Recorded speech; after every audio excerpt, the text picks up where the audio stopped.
பாகிஸ்தான் பிரிவு என்றாலே 1971இல் கிழக்கு பாகிஸ்தான் பிரிந்து வங்கதேசமாக மாறிய கதைதான் அனைவரின் நினைவுக்கும் வரும். ஆனால் இந்த பிரிவு அதுவல்ல. பாகிஸ்தானில் உள்ள 4 பெரிய மாகாணங்களை பல சிறிய மாகாணங்களாக பிரிப்பது பற்றிய சிந்தனைகளே இவை.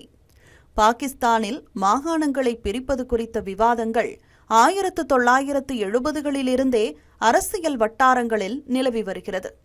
மக்கள் தொகை அதிகரிப்பு, பண்பாடு மற்றும் மொழி வேறுபாடுகள், வளங்களின் பகிர்வு மற்றும் நிர்வாக சிக்கல்கள் ஆகியவை புதிய மாகாணங்கள் தேவைப்படுகிறதா என்ற கேள்வியை எழுப்பின. குறிப்பாக பஞ்சாப் மாநிலம் மிக பெரியதாக உள்ளதால் அதை சிறு மாகாணங்களாக பிரிக்க வேண்டும் என்பது பல அரசியல் குழுக்களின் நிலைப்பாடாக இருந்தது.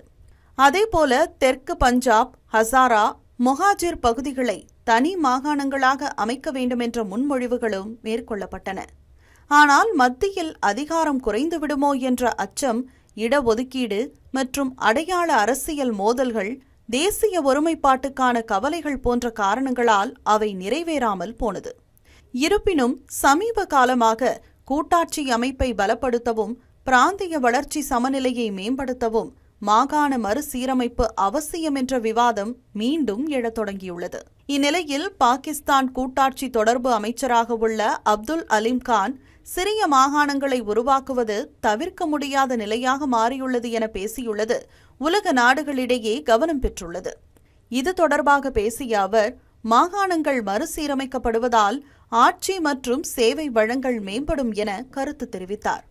அண்டை நாடுகளில் பல சிறிய மாகாணங்கள் உள்ளதை சுட்டிக்காட்டி பேசிய அமைச்சர் அப்துல் அலீம் கான், பாகிஸ்தானின் சிந்து, பஞ்சாப், பலுச்சிஸ்தான் மற்றும் கெய்பர் பக்துன்க்வா ஆகிய ஒவ்வொரு மாகாணத்திலும் 3 புதிய மாகாணங்கள் உருவாக்கப்பட வாய்ப்புள்ளதாக குறிப்பிட்டார். இந்த திட்டம் தொடர்பான பேச்சுவார்த்தைகள் விறுவிறுப்பாக நடைபெற்று வரும் நிலையில் இதற்கு பிரதமர் ஷெபாஸ் ஷெரீப் கட்சியைச் சேர்ந்த பல முக்கிய பிரமுகர்களின் ஆதரவு கிடைத்துள்ளதாகவும் தகவல் வெளியாகியுள்ளது. அதே நேரத்தில் அந்நாட்டில் உள்ள பாகிஸ்தான் பீப்பிள்ஸ் பார்ட்டி சிந்து மாகாணத்தை பிரிக்க கடுமையான எதிர்ப்பை தெரிவித்துள்ளது. இந்த திட்டத்தை இதுவரை நடைமுறைப்படுத்த முடியாமல் இருப்பதற்கு இதுபோன்ற எதிர்ப்புகளே காரணமாக கூறப்படுகிறது. இது ஒரு புறம் இருக்க, உண்மையான பிரச்சினை மாகாணங்களின் எண்ணிக்கையில் இல்லை என முன்னாள் ராணுவ உயரதிகாரிகள் கருத்து தெரிவித்துள்ளனர். குறிப்பாக பலவீனமான நிர்வாகம், சட்டம் அமல்படுத்தல் குறைபாடுகள் மற்றும் உள்ளூர் ஆட்சிக்கு அதிகாரம் வழங்காதது உள்ளிட்டவையே இதற்கு காரணம் என கூறும் அவர்கள், புதிய மாகாணங்களை உருவாக்குவது மக்கள் மத்தியில் மேலும் மனக்கசப்பை அதிகமாக்கும் என எச்சரித்துள்ளனர். அதேபோல கடந்த காலத்தில் ஆட்சி நிர்வாகத்தில் உள்ள பிரச்சினைகளை சரி செய்யாமல் நிர்வாக மறுசீரமைப்புகளை மேற்கொண்டது அரசியல் கலகங்களுக்கும் அதீத செலவுகளுக்கும் வழிவகுத்ததாக அரசியல் விமர்சகர்கள் கூறுகின்றனர். ஆகையால் உள்ளூர் ஆட்சி நிர்வாகங்களுக்கு அதிகாரம் வழங்கி தற்போதுள்ள நிர்வாக அமைப்புகளை வலுப்படுத்துவதே முக்கியம் என்றும் அவர்கள் சுட்டிக்காட்டியுள்ளனர்.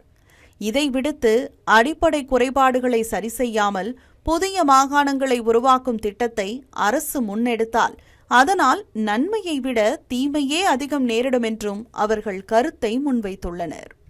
13 years of trust, a revolution of gratitude, 100% assured appreciation. With gratitude, G Square oda 13th year anniversary offer plot villa apartment எது புக் பண்ணாலும் 25 வருஷத்துக்கு பவர் இருக்கும், ஆனா EB bill இருக்காது. Up to 5 kilowatt solar panels with no additional cost ஓட கிடைக்கும். Zero EB revolution. To book, call 8939710009.